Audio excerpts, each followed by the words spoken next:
stock market and give us your infrastructure. So, I'm willing to do the swap any day. But unfortunately, that's not going to happen, right? So, I think India is still okay.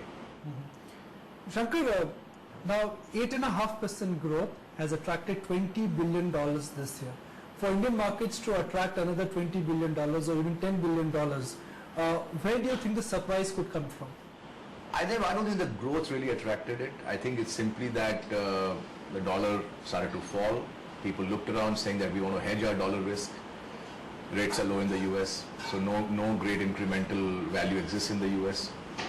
Money came out, and the moment that came out, obviously India is one of the favored markets because it's a relatively large market.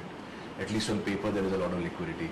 But it also did go to countries like Philippines, went to countries like Thailand, for instance. Those markets have done really well. But it's just that they are smaller markets. Right. India can absorb a lot of liquidity, not just in the secondary market, but also in the primary markets. One side you have deluge of government paper, other side you have foreign liquidity. You think they would balance out each other? I would think so. Because in any case, oftentimes as we have seen, when things are okay, then additional supply is not a negative, it's actually a positive, because that gives people the avenue to put to work their surpluses.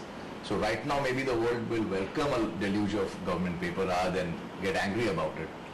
If you go back in the mid-90s, governments, BSNL did I think 3 roadshows before they finally got the issue off. And it was each time it was viewed as a negative that the government was issuing paper. I don't quite think that the situation is the same right now. I think foreigners will welcome additional government paper. The fact that retail investors are not back, and I know that's a cute logic, is that it's really the retail investors who always call the market top. I don't want to sound disparaging at all about retail investors. I think, especially Indian retail investors, reasonably smart. I don't want to even hazard a guess as to why they have not participated or as to when they will.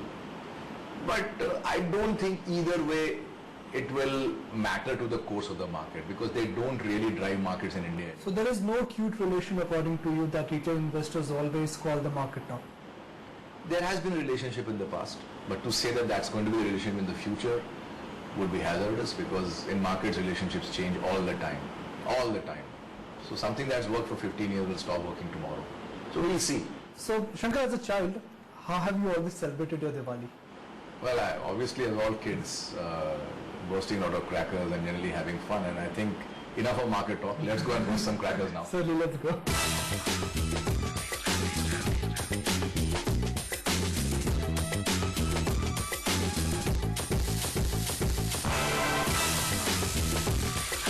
So this is 2009? Okay, so this is 2011. This is 2011. So this one has to go higher. Hopefully. There you go. So this marks the new all-time high for India in 2010-2011, hopefully.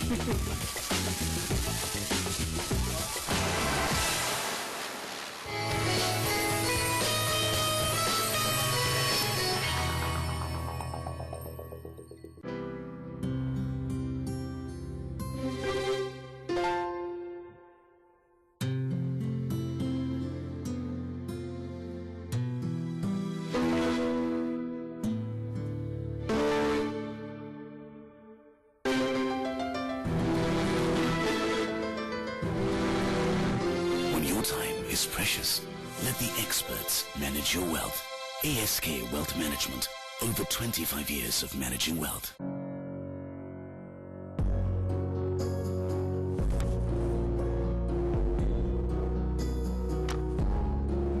एक शब्द सुनने को मन तरसे, एक शब्द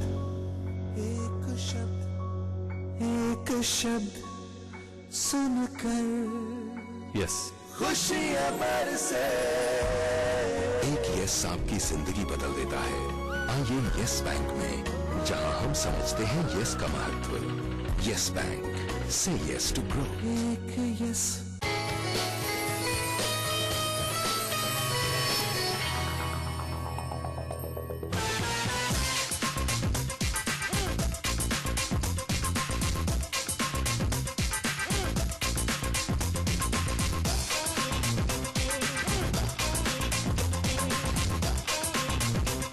It is Diwali night and the skyline of Mumbai is lit up brightly. And ET now is celebrating the Diwali evening with Shankar Sharma. Sadly, Devina and Shankar's daughter are not there with us, but Shankar has decided to rope in his very old friend, Shankar and Mr. Kumar. Mr. Kumar, Hi. hi, happy Diwali and thank you for joining us. Same to you, Nikunj. So Shankar, what's the first thing you recall about a Diwali evening with Mr. Kumar? Oh well, we've had many Diwali evenings, but more than just the Diwali evening, we share a lot in common because we studied in the same part of India, which is North India. He studied in Delhi, I studied in Chandigarh, but the culture, the subculture is the same. So the same things that we found interesting in Chandigarh, he found interesting in Delhi. So the same movies, the same type of girls, the same things drove all of us people 30 years back when we were in college. But markets, that was never common. No, not at all, not at all. Back then there was no market in India. I mean, there was market of only, there were pink sheets. You could buy promoter quota at a premium, which were locked in for like, I think 5 years or something. And at which point Skipper Construction or whatever company we bought had gone. Continental Chemicals. Continental Chemicals and all those companies, Kamdhenu Ispat, that would all be history. But yeah, we had a lot of fun. But financial markets, it's a place which is not full of saints but full of sharks. Yeah, that's okay, but they're all nice people in our business. I mean, in fact, my sincere opinion is that I find most people in our business, in financial markets, extremely honest. Extremely honest. And I've said this for many years, and people who are dishonest in this business are very easy to find out and they will not last long. I mean, we have seen that happen many times in our history. In this business, honesty is a very desirable commodity, and I'm proud to say that I belong to a profession, by and large, which is full of very honest people. They may not be right. That's a different issue. It's a tough game. But when they say something, they mean exactly what they say. They are not typically giving you misleading advice. So I think that way, I'm lucky to be in a business where people are generally more honest than they are not. Kumar, do you ever, refer to Shankar for stock tips? Why is that? You don't trust his ability to call the market right or wrong? I trust his ability, and the amount of conviction which Shankar has is phenomenal. Nobody has conviction levels as he has. Nobody goes in depth on any particular subject as much as he goes. But if there is something really extraordinary, he would always call me and tell me.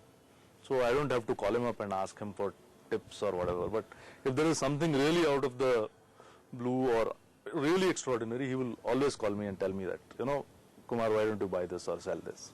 Which is the last one he told you? Last one he told me was Telco. Right. And you are actually bullish on Tata Motors. Yeah, I've said it publicly, and he's an old buddy, so I can't tell him something different from what I'm telling the world. And of course we disagree also, that's fine. But I told him that, look, watch out for the Jaguar end of the business at a time when nobody knew what Jaguar was all about. And, touch wood, the trade has worked out quite okay. Which is that one thing you have never admitted to your wife also, you would like to admit to our viewers? Well, actually, I mean, I've always, and I think I've admitted to my wife also, that I've always been very interested in becoming a mafia don. But so are you headed there? I'm too old for that. It's a young man's game. So I can't. Look at all the Italian dons. They're 50 plus. Even Yeah, but 60 they've been plus. doing it for 30 years. I've not been doing it. I've grown up around mafia, but I have not actually participated, unfortunately. I think I'm too old, but I try to at least learn enough about it. So I read a lot about it. I know enough about the Sicilian mafia. I read voraciously about the Colombian mafia. I find that whole thing very, very intriguing. So how many times have you seen Godfather 1, 2 and 3? I've seen it. I've seen all the crime movies, and I've seen Once Upon a Time in Mumbai also. And, and as kids, when we saw Diwali, which we keep talking about, each of us went to our fathers and we said that we want to become Vijay. We didn't want to become the cop, or which was Shashi Kapoor. I got a slap and he was not slapped. I got a slap from my dad. Exactly. Because all kids wanted to become Vijay the smuggler, because he was living the good life. He had the women, he had the fast cars, he had Parveen Babi. The cop had nothing. So, that's how kids are, right? All of us find that very exciting. So what keeps you going? Money or the thrill of getting it right?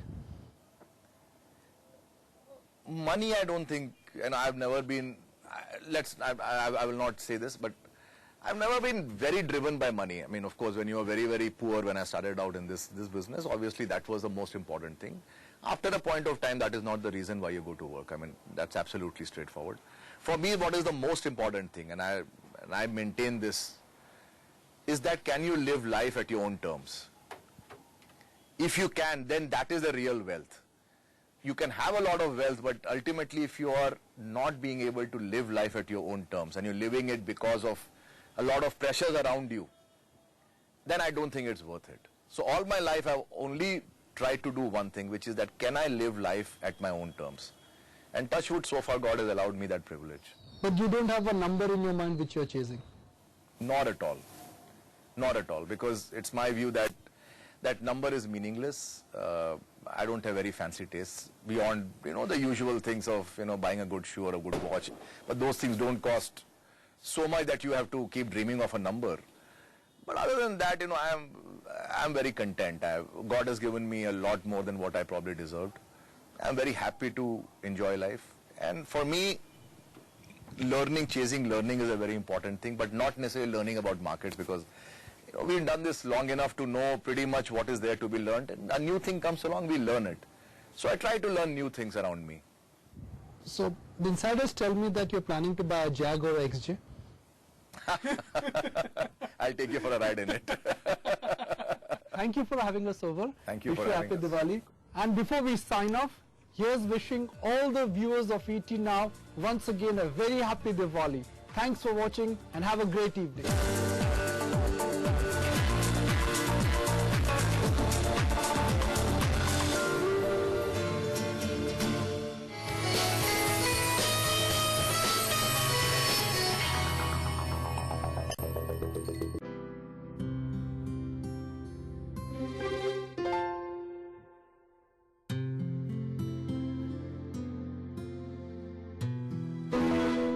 When your time is precious, let the experts manage your wealth.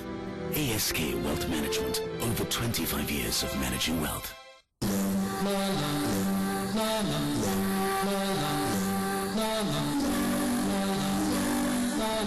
Beautiful. So beautiful. Even if it is switched off. 2010, a new kind of TV is born. Monolithic design. Bravia. Sony. Binani Cement, sharing with the world India's wealth of culture and values.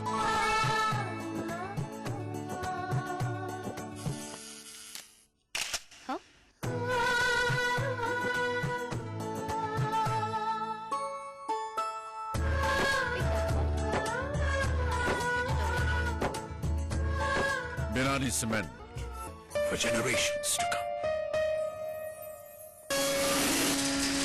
I have a drug problem. 10% of the world's medicine is counterfeit. Affecting over 1 billion people a year.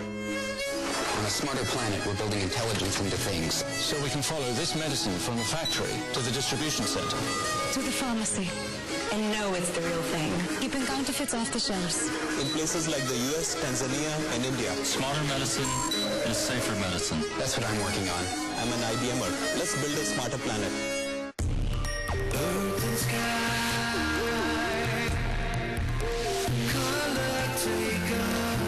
Reverse the effect of rain.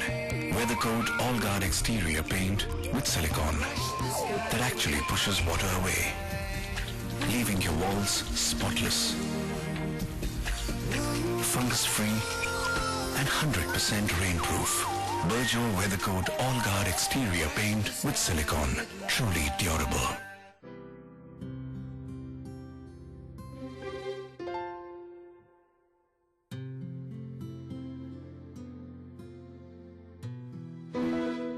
When your time is precious, let the experts manage your wealth.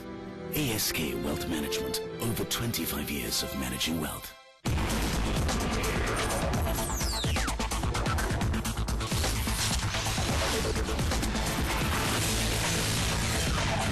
is the Times Television Network, and you're watching ET Now.